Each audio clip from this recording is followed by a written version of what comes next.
3 local school districts lost their shirt by betting on interest rates, and the city of Philadelphia is paying people for work they didn't do. Tune in to Toole Time right now.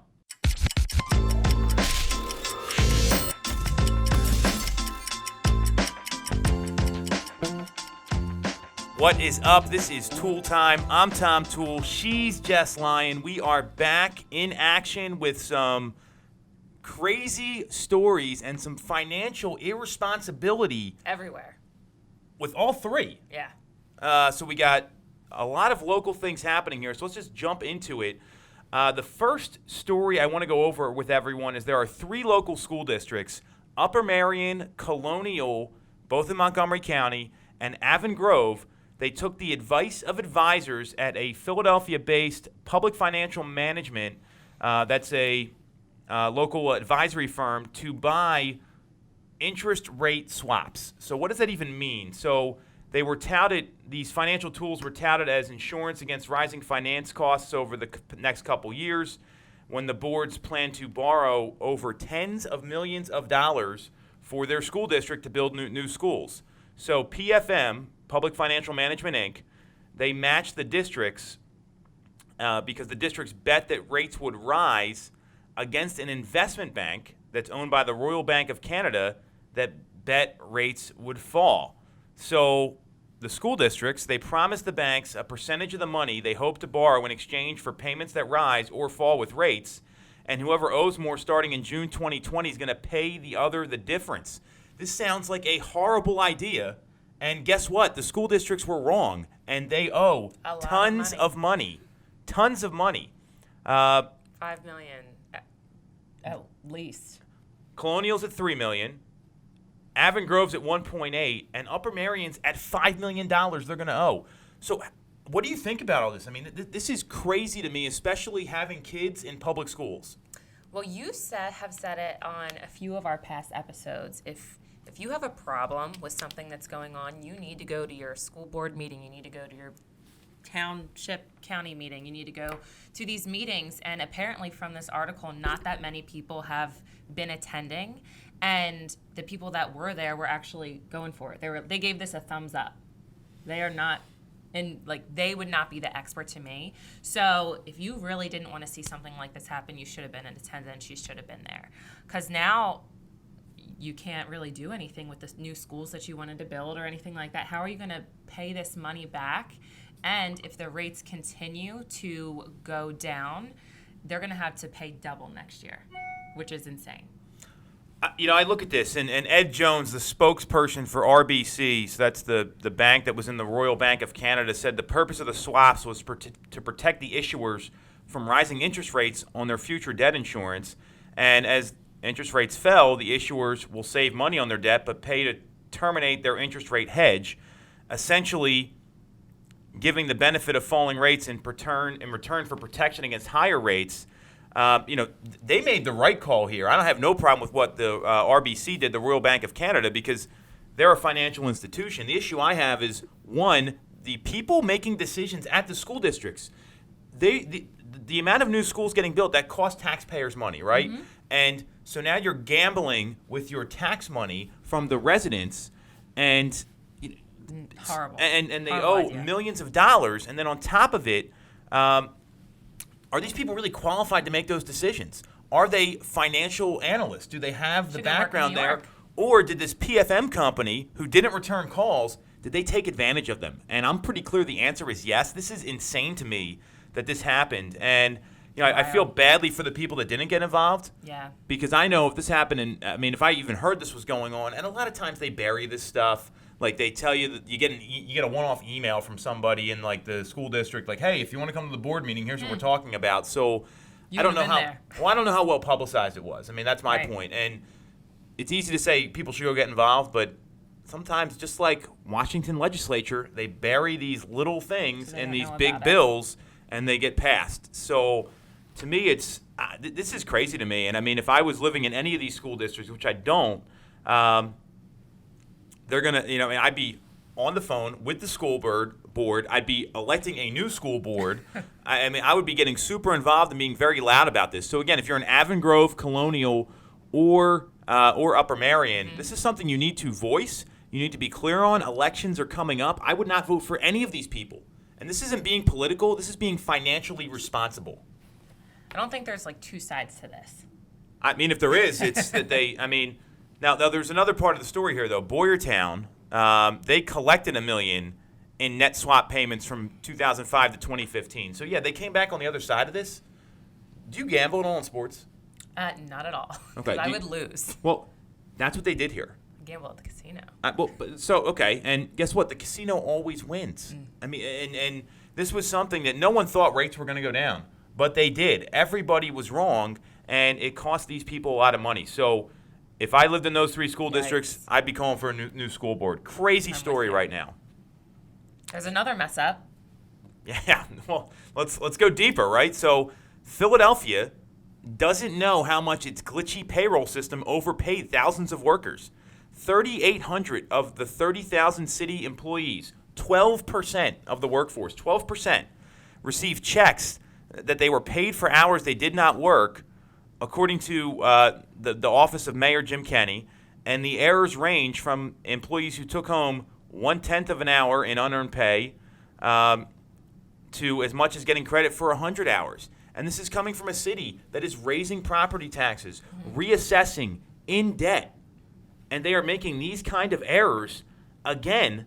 How do you let this happen? What do you think about all this? I don't know how you let this happen, but this is kind of like when you go to the ATM, kind of like in my world, and it spits out more money than you actually took out.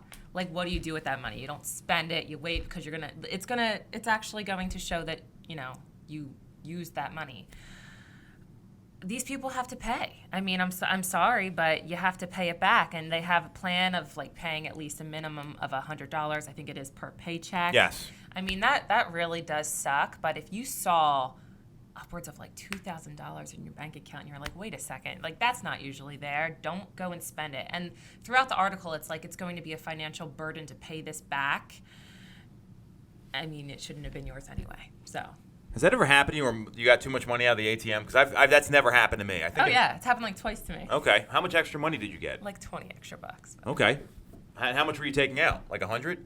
So that's 20% more than you should have gotten. So not that far off of what happened here. And now, Mayor Kenney's dealing with this. To be fair, the technology project where One Philly came out, and that was to take away the city's antiquated systems for like timekeeping and payroll. He did not roll this out. This was from Mayor Nutter. Okay. He rolled out the program, but there's been hundreds of complaints about incorrect checks, missing overtime, inaccurate tax withholdings. I need to get it together. This is something that if I made a mistake like this, or you made a mistake like this, drastically affects we your would life. either, and we're, let's say in our professional lives here, we're either paying for it ourselves or it gets corrected. Yeah. And there's got to be some more responsibility here than just the people getting the money. Like, how does this happen in the first place, and who's picking up the tab? I mean, he was getting paid $2,000 more than expected in one paycheck. They said it was data entry errors by administrative staff. And then that money's in there. I mean, then you're messing with people. I mean, I don't care if they earned it or not. The money's in their account, and a lot of people get direct deposits. So, across the board here, I guess my view of this is these stories aren't that dissimilar. It's irresponsibility in two very different ways. All the more reason, if you've got a problem with this, you need to be calling the mayor's office. You need to be calling your local school district, because the only way change is going to happen is if you actually do something about it instead of sit around and complain. So that would be the only advice. Yeah. Because they got to pay back. These are other people's money. I mean, they're paying taxes. That's where the taxpayers' money is going, and these are just complete screw ups. Yeah. I mean, and one's an error in judgment, and one's just a bad system. Yeah. So both biggies. I'm glad I don't live in Philadelphia. I do. I don't get paid from Philly. I don't work there though. You pay taxes. I do. All right. So the real estate story. And this is pretty interesting as well. So there's a couple of specific situations that have been identified in the greater Philadelphia area where people were inheriting real estate, like an empty lot, a beat-up property. Sometimes these estate properties that get inherited, they need a lot of work. And then what will happen is you get these speculators that come in, and they're paying the heirs pennies.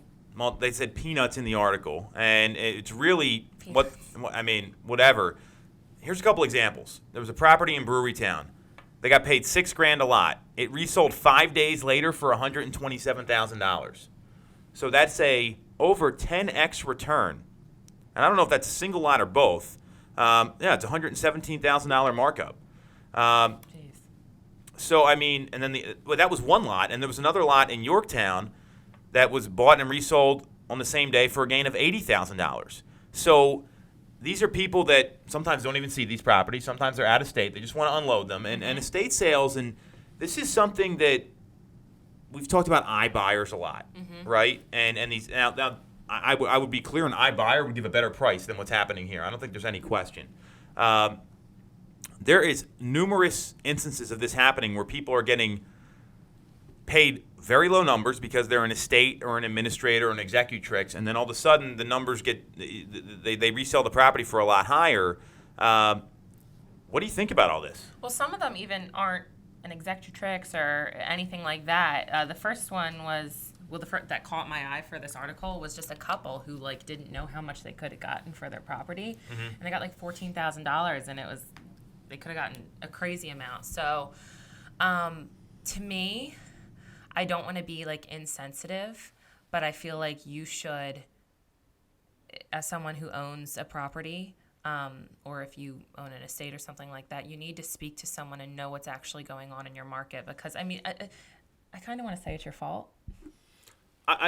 So there is a valid, do your homework a little bit. A valid service in just making a problem go away, and it costs you money. I don't disagree with you there.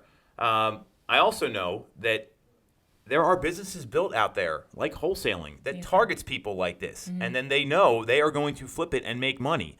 And in some cases, these people have real estate licenses. In some cases, they don't. And when you have the license, the real estate license, so anyone that's a licensed real estate agent and a wholesaler, you've got an ethical obligation to these people that you are ignoring. I find it to be a business that preys on uninformed people, and it's weak. And the issue I have with that is that what happens is they're building their profit and they're making this windfall, but you have different obligations when you're just a person buying these properties versus a licensed agent. Yeah. So we have a code of ethics we have to follow. Yes. So it's you're held to a higher standard. Absolutely. So I agree that if any time, this is we're obviously real estate agents here. I don't just come off the wrong way. No, I know. At the same time, when this is happening to people and they're reselling the same day for that number, guess what? They're probably still leaving money on the table for the higher price because all the pressure is on. You have to really make it worth their while on a private sale. And given inventory levels right now, these would probably sell for more money. Even so more. The issue that I have, and they're corporate companies that are buying these and doing all this is how people earn a living. If you're worried about getting taken advantage of, just call a real estate agent. Don't have to call anybody. Like a realtor.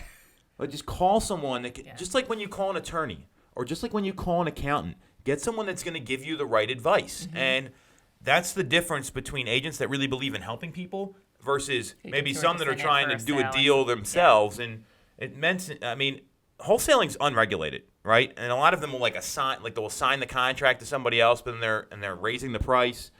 It's a business that doesn't benefit the public, and sounds a little shisty. Well, it's unregulated. So because there's no laws, no rules. That's the point. They can they're trying to do what they want. It's two people getting into an agreement, and there's you'll see people that have hey, here's how to wholesale your way to get an ebook and learn how to wholesale and make all this money. It is such a slimy business. If anyone's approaching you about that, or you're getting that card in the mail, hey, we'll buy your ugly house, just call a real estate agent. That's all you need to do. I feel and you just need to be aware of what's going on, especially in your neighborhood. That's, for sure. Well, get informed. It is on the principals as well to do that. So it's it's a tough business right now when you're the out-of-state executor or something like that, and I really feel for these people because that money might be able to do something for some of their family members. It might be able to put kids through college. It might be able to do things that's going to really help them.